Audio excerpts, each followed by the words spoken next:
I request you all to please be seated.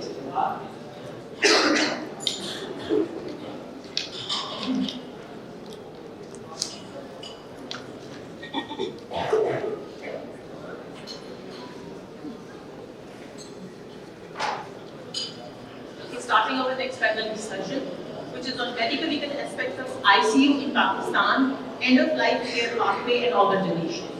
It is moderated by our young consultant, Dr. Ali Hassan, and chaired by respectful Professor Rashid Atif Khan, Professor Arshad Taqi, Professor Khalid Bashir, Professor Ishaq, and Professor Ashraf Zia.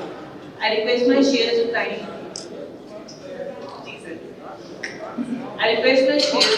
to kindly raise a presence.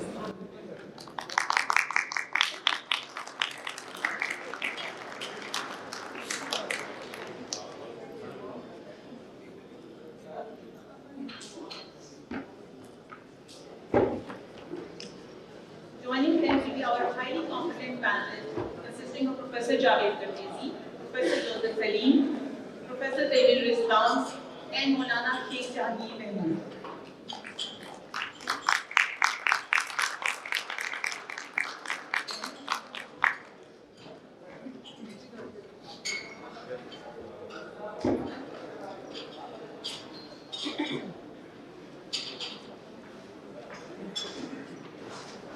Thank you so much. And I request Dr. Alexander Bashir to join us as our panelist.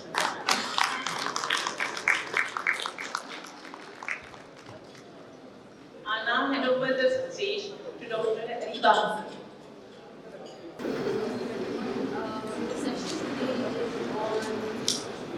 Medically aspects in the ICU. Working in the ICU, especially in Pakistan, we don't really have a choice in the kind of patient profile that we get, and because of that, we end up having to make difficult decisions for the patients, and we learn how to manage the patient's attendance accordingly. So basically, the two main things that we'll be discussing today are end-of-life care pathways and organ donation. Just a brief background on our chairs and panelists. Professor Dr. Rashid Khan, everyone knows him, Professor Emeritus of Obs and Gynae in Pakistan. He's a pioneer of assisted reproductive techniques, and he's the chairman of the Medical Hospital. Dr. Arshad Taqi is one of our core members at Call Associates. He's been introducing multiple courses in the ICU in Pakistan, which includes the basic ICU course, the focus courses, and he's also a key member of the critical care medicine faculty at CPS. We have Professor Dr. Khalid Bashir, again one of the founding members of Call Associates, a leader in regional anesthesia in Pakistan, and Professor of Anesthesia and Pain Management.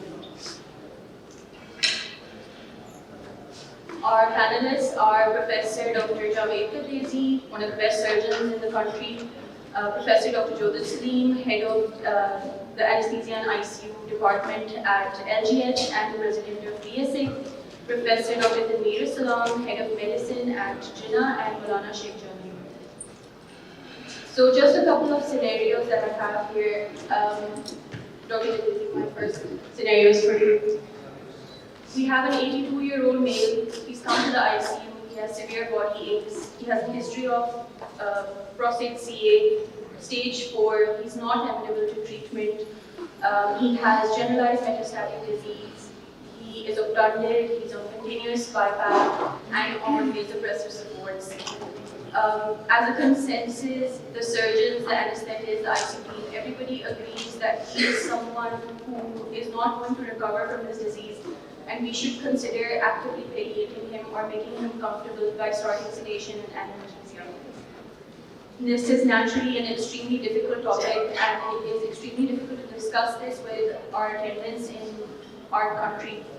So my questions are that, would it be permissible to consider palliation in a patient like this? What would be your opinion on this? The question is, as it's framed to me as a surgeon, is it permissible to consider palliative measures from a religious perspective? As a practicing surgeon, there are two answers to this question. One is the surgical skill and knowledge that we as surgeons have. The religious perspective, I don't know what exactly you mean by that, because I have my own religious perspective and how I want to deal with an end-of-life care patient. For me as a practicing surgeon, I don't think I have the right to turn off or switch off anybody's life, and that's my belief. Life is, to me, this is my personal belief, it doesn't reflect the belief of anybody else. And to me, life is a gift from Allah, and I have no right to turn off somebody's life. If you want me to go down that road about turning off life, then you have empowered me through legislation, in which, if there is a national legislational consensus, I am empowered that I am doing it on behalf of a group of people who represent this country. As it stands today, we face these decisions every day in the ICU, and I think what would happen in such a patient, or what I would do, was certainly sit with the family and talk about keeping the patient comfortable, pain-free, without taking any steps to turn off or switch off life. That would include giving medications for pain relief, maybe sedation. And I don't think, I think the family would understand, and they do understand in a lot of these situations, and what is happening with the patient, if you explain to the family. And they are also of the view, most people who we deal with in Pakistan are also from a certain religious perspective. That is, the most majority of patients follow the religion of Islam. And they are well aware that life ends, and there is an end to life. And I think, yes, religiously, Marana Sahib is here, and he is invited to answer the question. Religiously, it is permitted to give palliation to a patient to make him comfortable before death. Short of talking about euthanasia, which even in Europe is not in all countries. Certain countries in Europe, like Switzerland, have allowed or empowered physicians to kill patients by giving a high dose of morphine. But I don't think Islam permits it. So I would stop there and say that yes, I would be very inclined towards giving this patient palliation, keeping you my surgical knowledge, discussing with the patient and the relatives, putting the perspective before them, that all we are doing is making life comfortable and leaving the end to Allah Almighty, or whoever they believe is the person who is controlling. Thank you, sir. I'll just ask Maulana Shakir if you would like to answer. Bismillahirrahmanirrahim. I'm very happy to be here because this is a wonderful and very important topic. I think society and our culture is lacking on the evolution of thought in this particular, like Dr. Gadrezi mentioned, that life is precious. And yes, you cannot euthanize someone.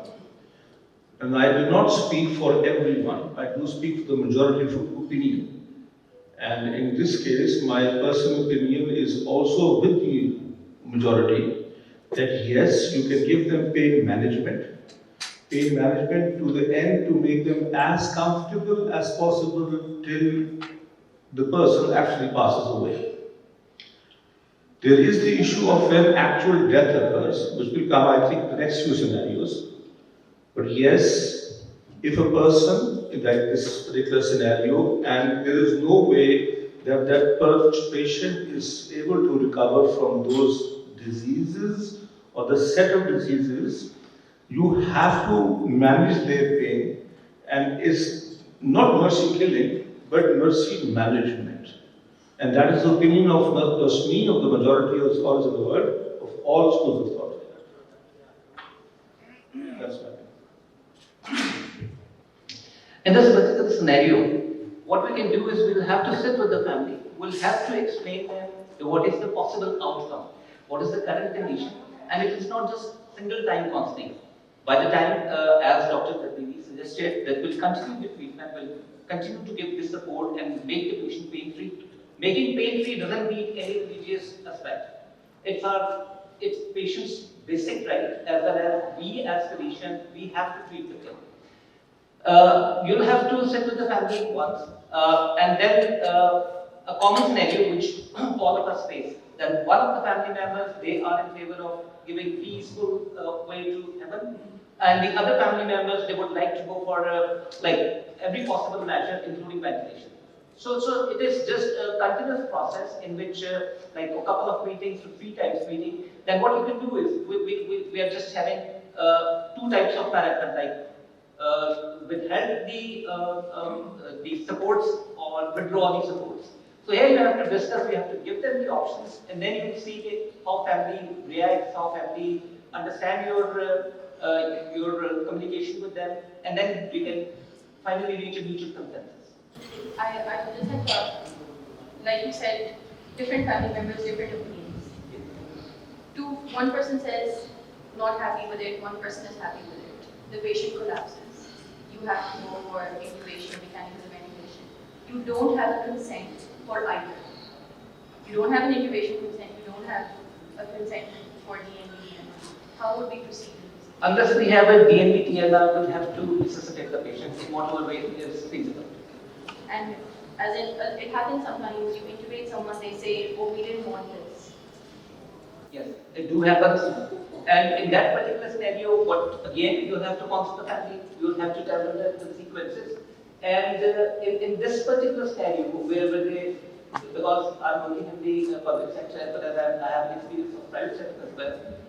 If you talk about the private setups, what happens that after 4 or 5 days, when families see there's no outcome, probably most of them are happy to withdraw the support. It is a lot of financial burden as well. So in public sector hospitals, people, they would love to continue because everything is coming for free. But in this scenario, if we intubate the patient, obviously we have to, because we didn't have a concept of DNVT and R. In that particular scenario, you have to again re-evaluate the whole scenario. And withdrawing the support, we don't have anything as a rule by the Parliament. Number 2, we don't have any rule by the societies, like a critical society or an anesthesiologist society. So once the tube is in, you have started the resuscitation, you cannot take the tube out. In this scenario, what you can do is you can withhold the supportive methods, like don't go for a allotropic support, don't go for a renal failure treatment like hemodialysis or whatever is required, and then just let him go peacefully. I'd like to know